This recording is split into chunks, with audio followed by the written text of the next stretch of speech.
Hey guys, welcome back to Season 2 of That One Toon Players Deck Profiles. It's been a while, I'm sorry, I've been getting a lot of these decks ready and they cost a pretty penny if you do a lot of decks. So, without further ado, today we are bringing you Skull Servants, one of my favorite decks to play, and I feel like it's very underrated. Plus, they got new support. Let's get on with this, folks. Alright. I play 3 King of the Skull Servants, very mandatory. Don't know why you would play less than 3. He's your beast stick. If you get Skull Servants in your grave, boost him up 1,000 attack. I shouldn't have to say more about this guy, right? Now we have his favorite lackey. 3 Skull Servants. People like to run it at 2, and I'm like, alright, I want the extra boost, so I'll run it at 3. Just because. Plus, these are ultra rare. Or whatever, and they look really good in that. Alright, for the new support, we got 3 White Princess. Very good card. This card is very good because first off, it's 1,600. That's not bad for an attack. And when it's summoned, you get to discard a White Prince to the graveyard. So you can bring it back with anything and they just keep doing it. So that's very good. So, yeah, also, this shit, pardon me for my language, this thing is like an Honest Joe.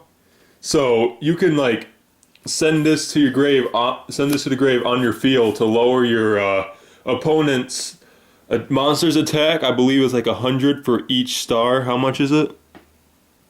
It's been a while since 300 times the rank and level. Damn! That's hella good. But yeah, I would recommend running this at least at 2, but I want to run it at 3. So yeah. 3 White Prince. Some people run 2. I like to run 3. Yeah, basically send this to your grave and you detach, send a Lady of White and Skull Servant from your deck to your grave. Very good for milling, and by that I run 3 of her. She's good too if you special summon her in defense mode, because this lady has a nice booty. Anyways, sorry about that. Yeah, well that's cool too. She also is unaffected by spell and trap cards. She's the only one that would be affected, but your other Skull Servants are not. Very good.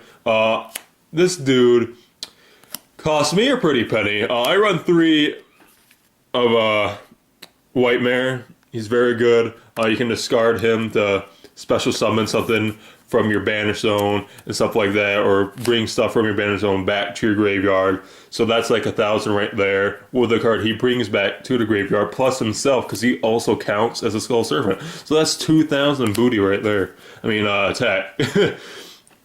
I run, the 3 standard Uni-Zombie to get off your plays.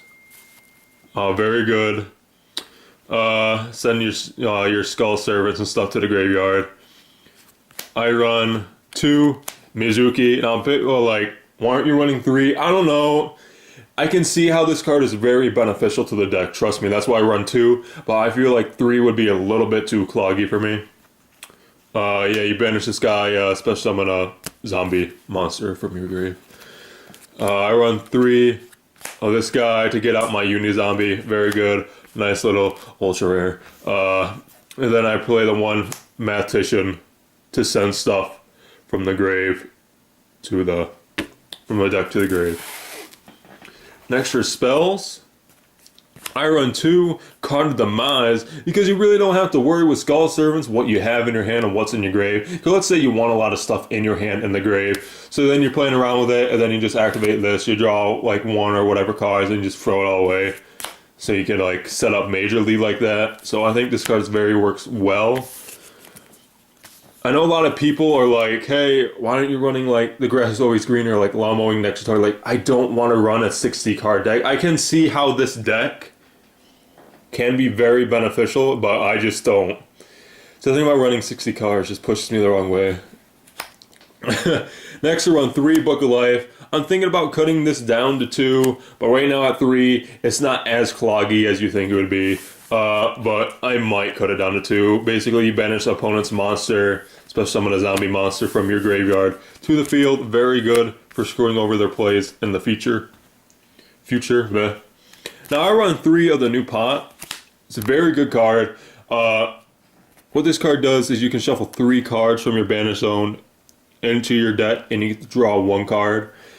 Very good if you have a Unizombie on the field. I'll probably make a combo with this deck later involving this card. That's why I run it. But yeah, very good. Plus you get to draw 1, and yeah. I run the 1 Twin Twister to just get rid of stuff in my hand. I'm too cheap to buy another one. 1 for 1 to get out the king. Don't really have to explain that there. Get your soul charge for game, basically. And you got your Foolish Burial. And your Burial Dimensional from a different dimension to bring back your banish stuff. And for the 1 trap, I run a Mirror Force. Just because I feel like it. Yeah. Cool. So, onto the extra deck. I don't really run that much because I want to focus on the Skull Servants, but I run 1 Black Rose Dragon to clear the field, 1 Clear Wing Synchro Dragon in case I'm going against something a little bit higher, Ally of Justice just because, Keeper of Boundaries, and I'm running a little Speedroid right here.